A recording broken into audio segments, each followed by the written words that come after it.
Assalamu alaikum everyone. I hope that you all are fine.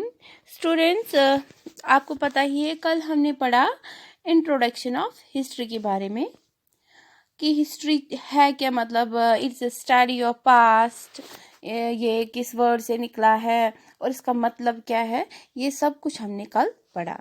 और आज हम इसी की इम्पोर्टेंस के बारे में पढ़ने जा रहे हैं। तो स्टूडेंट्स, आपको पता होना चाहिए जो भी कुछ दुनिया में है, हर एक चीज़ की अपनी इम्पोर्टेंस है। वैसे ही जो हिस्ट्री है इट्स अ सब्जेक्ट और इसकी भी अपनी इम्पोर्टेंस है। The study of history has got a special importance of its own. तो जो हिस्ट्री है इसकी एक अपनी स्पेशल इम्पोर्टेंस है। Some of the important points about it are as follows. और कुछ important points नीचे देखे हैं जिनसे हमें पता चलता है कि हिस्ट्री की क्या इम्पोर्टेंस है। It enables us to gain knowledge about great kings, statesmen as well as lifestyle and culture of ordinary people.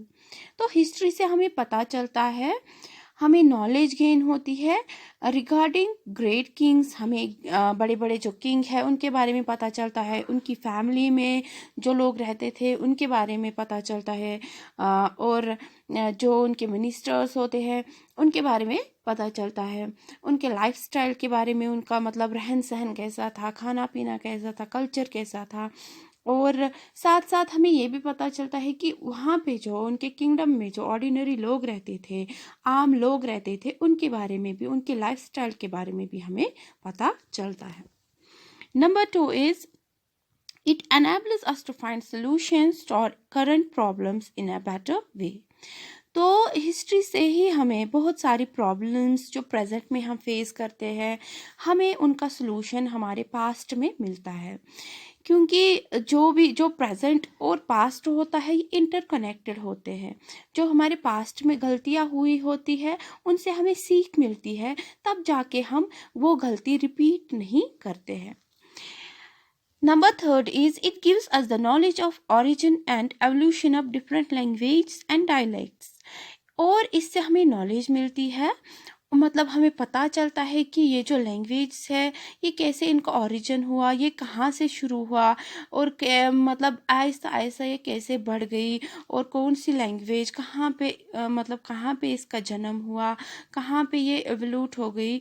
ये सारी चीज़ें जो है ये हमें कहाँ से पता चलता है, जब हम हिस्ट्री को पढ़ते हैं।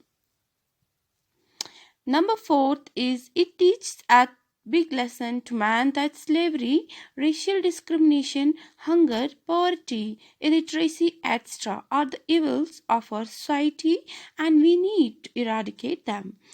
तो हिस्ट्री से ही हमें बहुत बड़ा लेसन मिलता है कि ये जो मतलब स्लेवरी है, गुलामी है, रेशियल डिस्क्रिमिनेशन जो हम भेदभाव करते हैं आपस में लोगों के साथ, हंगर, पॉवर्टी या इलिटरेसी मतलब जो अनपढ़, ये हमारी मतलब ये सारी चीज़ें, slavery, racial discrimination, hunger, poverty, illiteracy और भी बहुत सारी चीज़ें जो इवल है, मतलब ये एक इवल है हमारी सोसाइटी में जो बढ़ रहा है, इसको हमें कैसे इराडिकेट करना है, ये सारी चीज़ें हमें कहाँ से पता चलता है, जब हम हिस्ट्री पढ़ते हैं।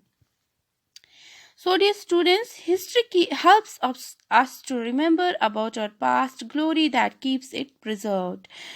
The study of past is so closely knit into the present that we can't ignore it. तो जो हिस्ट्री है इससे हमें पता चलता है कि पास्ट में जो हमारी कंट्री थी इसकी ग्लोरी क्या थी और हमें इसको कैसे प्रिजर्व करना है, हम इसको कैसे बचाएंगे। और जो ये है मतलब स्टडी ऑफ पास्ट, ये बिल्कुल प्रेजेंट और पास्ट आपस में बिल्कुल इंटरकनेक्टेड होते हैं। मैंने आपको पहले ही बोला है कि जो हमारे पास्ट में गलती हुई होती है हम कोशिश करते हैं कि वो गलती हम रिपीट ना करें। तो ये हिस्ट्री ही है जिसकी वजह से हमें सीख मिलती है कि हम रिपीट वो गलती ना करें जो पास्ट में हुई होती है। सो डियर स्टूडेंट्स, यहाँ पे हमने इम्पोर्टेंस ऑफ हिस्ट्री ख़त्म किया है और इंशाल्लाह हम कल दूसरा टॉपिक कंटिन्यू करेंगे। फ़ी अमानिल्लाह।